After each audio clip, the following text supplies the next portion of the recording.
Jail জুলুম হামলা মামলাকে ভয় করি, কারণ জেলের মধ্যে থেকেও জান্নাত পাওয়া যায় সেটা দেখিয়ে দিয়েছেন সাহাবা একরাম, ঠিক কিনা?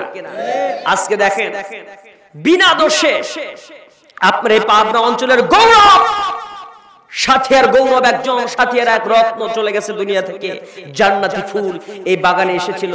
এই পৃথিবী নামক এই বাগানে যে মানুষগুলো এসেছিলেন ফুলের মতো সুবাস ছড়িয়ে দিয়েই তারা দুনিয়া থেকে বিদায় হয়েছে, কথা বলেন ঠিক কিনা? আজকে আর একটা ফুল দুনিয়া থেকে বিদায় হয়ে গেল, কে তার নাম জানে না। পাঁচবার যে এমপি হন, নিঃসন্দেহে তিনি ভালো মানুষ, আপামর জনসাধারণ তার জানাজার ময়দানে উপস্থিত হয়ে প্রমাণ করেছেন মাওলানা আব্দুস সুবহান সাহেব তিনি আসলে কোন অপরাধী মানুষ ছিলেন না, কথা বলেন ঠিক কিনা? তার জানাজা প্রমাণ হয়, সব দলের ভাইয়েরা আজকে সেখানে গিয়ে প্রমাণ করেছেন আমার ভাইয়েরা। এই জন্য একজন কবির কথা মনে হয়ে গেল, এমন জীবন করিও গঠন মরিলে হাসিবে তুমি কাঁদিবে তামাম ভুবন। এমন জীবন করিও না গঠন মরিলে কাঁদিবে তুমি, মরিলে কাঁদিবে তুমি হাসিবে তামাম ভুবন। আমার ভাইয়েরা, আমরা পৃথিবীতে অনেক মৃত্যু দেখতে পাই। এক মৃত্যুকে দেখলাম একজন এমপি, তিনি ছিলেন চট্টগ্রামের এমপি, নাম মুঈনুদ্দিন খান বাদল। তার মৃত্যুতে সবাই হাসে হেসেছে তামাম পৃথিবী, আর ও জাহান্নামের আগুনে জ্বলছে, কথা কোন ঠিক কিনা? কি জন্য? যেই লোকটার মুখ দিয়ে আলেম বিদ্বেষী কলার কথা বের হয়, আলেমদেরকে কুকুরের বাচ্চা বলে গালি দিতে পারে, এই লোকটার জানাজা এই জাতি পড়তে চায় নাই, যার কারণে তাকে প্রত্যাখ্যান করেছিল, জোরে বলেন ঠিক কিনা? আর একজন মানুষ যিনি কয়েকদিন আগে মৃত্যুবরণ করলেন, শাহজাদপুরের রেজাউল করিম কাউসারি সাহেব, তার জানাজার ময়দানে আমরা লাখো জনতার স্রোত দেখতে পেয়েছিলাম, ঠিক কিনা?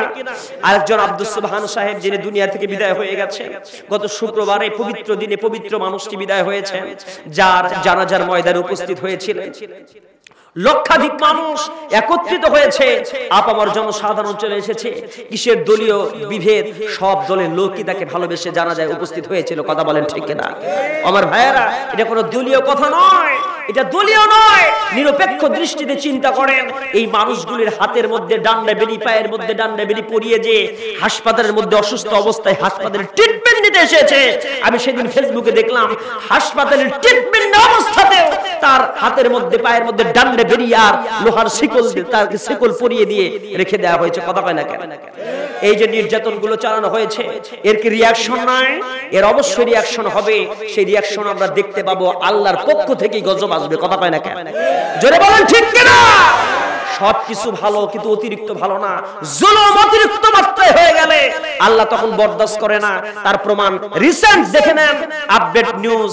চীনের উরুগুয়ে প্রদেশ, ওরা চেয়েছিল উরুগুয়ে প্রদেশ, ইয়াঙ্গুন প্রদেশের মুসলমানদের উপরে নির্যাতন চালাইছে চীনের প্রেসিডেন্ট। এ পরিমাণ নির্যাতন, মুসলমানদের কোরআন বাজেয়াপ্ত করে দেওয়া হয়েছে, কোরআন পড়তে পারবে না, মুসলমান হাতে তসবিহ নিয়ে ঘুরতে পারবে না, মুসলমানদের মসজিদে তালাবদ্ধ করে দেওয়া হয়েছে, মুসলমান মা বোনদের ইজ্জত লুণ্ঠন করে নিয়েছে ওই চীন দেশের ওই জালেম শাসকের গোষ্ঠীরা। আল্লাহ বলেন, তুই আমার কোরআন হেরে কোরআনকে উইথড্র করে দিবি, কোরআন বাতিল করবি, অথচ আমি আল্লাহ বলেছি ইন্না নাহনু নাযালনা যিকরা ওয়া ইন্না লাহু লাহাফিজুন, আমি আল্লাহ এই কোরআনের হেফাজত করব, বলেন সুবহানাল্লাহ। এমন পরিস্থিতি হয়ে গেল, তোরা পর্দা নষ্ট করলি, এখন মুখের মধ্যে পর্দা ছাড়া ছেলে মেয়ে ঘুরতেই পারে না। এমন ভাইরাস দিয়ে দিল, করোনা ভাইরাস, আতঙ্কিত হয়ে আজকে সব চীনের প্রেসিডেন্ট সুদ্ধা মসজিদে জুম্মার নামাজ পড়ার জন্য দৌড়াদৌড়ি শুরু করছে, কথা কয় না কেন? আমার ভাইয়েরা, যারা ইসলামকে শেষ করতে চায়, আল্লাহ বলে তোরা কোনোদিন পারবি না, আমি আল্লাহ আমার দিন থাকবে, তোদেরকে দুনিয়া থেকে বানচাল করে দেব, কথা বলেন ঠিক কিনা? আমার ভাইয়েরা, এজন্য আসুন আমরা বুঝে নেই কারা ভালো কারা মন্দ। যা আমরা কোন দলীয় কথা এখানে আমি বলতে চাই না, শুধু দেখে নেন এক দলের পক্ষ থেকে ক্যাসিনো সম্রাট, বিশাল বিশাল ক্যাসিনো সম্রাট বের হয়, আরেক দলের পক্ষ থেকে মাওলানা আব্দুস সুবহানের মতো পবিত্র সুগন্ধি ফুল বের হয়। এরাই ভালো না ওরাই ভালো, জাস্টিফাই আপনারাই করে নেন, আমি কেন বলতে যাব, কথা কয় না কেন? আমি শুধু বুঝাই দিলাম কোনটা ভালো, right hand side left hand side দুইটাই জিনিসই আছে। এখানে সব দলের ভাইরাই আছেন, আপনি শুধু বুঝে নেবেন এই কোরআনের সাথে কাদের জীবনের মিল আছে, কোন দলের মিল আছে, সেই দলকে অনুসরণ করেন, আপনার জান্নাতের রাস্তা সেইটা। এই কোরআনের সাথে যেই দলের সম্পৃক্ততা নাই, যেই দলের মধ্যে কোরআনের আয়াত নাই, যেই দলের নেতার মধ্যে কোরআন এবং হাদিসের সুন্নাহ নাই, কোরআনের আয়াত নাই, রাসূলের সুন্নাহ নাই, আপনারা সেটাও বুঝেন এটা আসলে ইসলামী দল নয়, এটা বাতিল শয়তানের সৃষ্টি করা দল, কথা কল ঠিক কিনা? এজন্য আমার ভাইয়েরা আসুন, আল্লাহ আমাদের সে কথাগুলোকে বোঝার তৌফিক দান করুন। তাহলে এই কোরআনের কথা তারাই সহ্য করবে যারা কোরআনকে ভালোবাসে, বলেন ঠিক কিনা?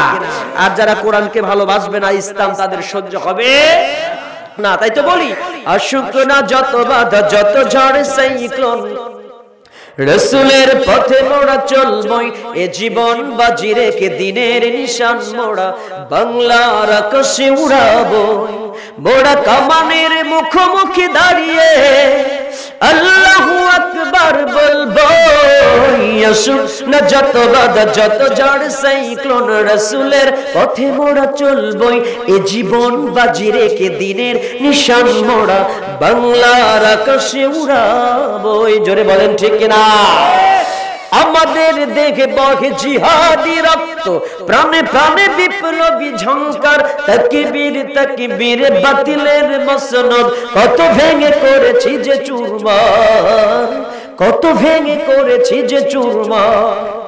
এই শির অবনত আল্লাহর কাছে শুধু নয়, কোন তাগুদের কাছে। সবুজে কাফিলা নিয়ে যাব জানি একদিন মকসুদ মঞ্জিলে পৌঁছে, মকসুদ মঞ্জিলে পৌঁছে। আমাদের ছোট হৃদয়ে রাসূলের প্রেম ছবি আঁকবো। আসুক না যত বাধা, যত ঝড় সাইক্লোন, রাসূলের পথে মোরা চলবই, এ জীবন বাজি রেখে দিনের নিশান মোরা বাংলার আকাশে উড়াবো। কে কে রাজি আছেন? দোকানে হাত কি দেখিয়ে দেওয়া যায়? লিল্লাহি তাকবীর। আল কোরআনের আলো, আল হাদিসের আলো, ও দুনিয়ার মুসলিম, নারে তাকবীর। জোরে জোরে কোন আমিন।